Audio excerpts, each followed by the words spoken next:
ഭരിക്കട്ടെ. ദൈവദാസി സെലീന അമ്മയുടെ ഏതാനും സൂക്തങ്ങളാണ് ഞാൻ ഇന്ന് പറയുവാൻ പോകുന്നത്. ബൈബിളിൽ ദൈവം നമ്മോട് സംസാരിക്കുന്നു, അത് നാം കേൾക്കണം, മറുപടി നൽകണം. സുവിശേഷം സദ്വാർത്തയെങ്കിൽ അത് സ്വീകരിച്ചവർ സന്തോഷചിത്തരായിരിക്കണം. ദിവസേന ബൈബിളിൽ നിന്നും ഒരു ചെറിയ ഭാഗം വായിക്കുന്നത് വളരെ നല്ലതാണ്.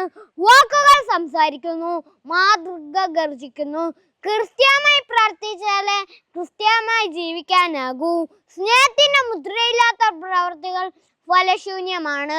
ക്രിയാത്മകമായ നമ്മുടെ സ്നേഹം വഴി മറ്റുള്ളവരുടെ ജീവിതം സുഗമമായി തീരണം. നമ്മുടെ ദാനധർമ്മങ്ങൾ സമ്മാനിക്കപ്പെടാതെ പോകില്ല. ക്രിസ്ത്യ ജീവിതത്തിന്റെ പൂർണ്ണത പരസ്നേഹത്തിൽ സ്ഥിതി ചെയ്യുന്നു. എല്ലാം നടത്തുന്നത് ദൈവമാണ്, ഞാനല്ല. ദിവസേന 1/4 മണിക്കൂർ ധ്യാനിക്കുന്ന ക്രിസ്ത്യാനി നരകത്തിൽ പോകുകയില്ല. നിസ്സഹായത്തിൽ നിരാശപ്പെടാതെ കർത്താവിൽ ദൈവത്തിൽ ആശ്രയിക്കുക. ദൈവം നമ്മിൽ നിറഞ്ഞാൽ യാതൊരു കഷ്ടതയും ഭാരപ്പെടുത്തുകയില്ല.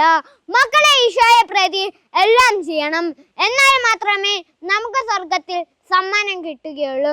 നാം ഈശോയ്ക്ക് വേണ്ടി ജീവിച്ചാൽ നമ്മുടെ കാര്യങ്ങളെല്ലാം അവിടുന്ന് നോക്കിക്കൊള്ളും. നമുക്കൊന്നും ഭയപ്പെടാനില്ല. കർത്താവ് നമ്മോടുകൂടി ഇല്ലെങ്കിൽ നമ്മുടെ പ്രവർത്തനങ്ങൾക്ക് യാതൊരു മൂല്യവും ഉണ്ടാകുകയില്ല. കയ്പ് നിറഞ്ഞ അനുഭവങ്ങൾ കർത്താവിന്റെ സ്നേഹത്തെ പ്രതി നാം സഹിക്കണം. സ്നേഹത്തിന്റെ ഭാഷ ത്യാഗമാണെന്ന വസ്തുത നാം ഒരിക്കലും വിസ്മരിക്കരുത്. പ്രാർത്ഥനയാകുന്ന സമരയുദ്ധമേന്തി ധീരമായി മുന്നേറുവാൻ അനിമിഷം നാം ശ്രമിക്കണം. സന്യാസ സഭകൾ തിരുസഭയിലെ മനോഹരങ്ങളായ മലർക്കാവുകളാണ്.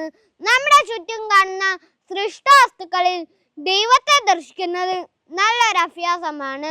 ദൈവസ്നേഹം ഒരേനുള്ളുണ്ട് എന്നതിൻ്റെ പ്രത്യക്ഷ ലക്ഷണമാണല്ലോ സഹോദര സ്നേഹം. നന്ദി.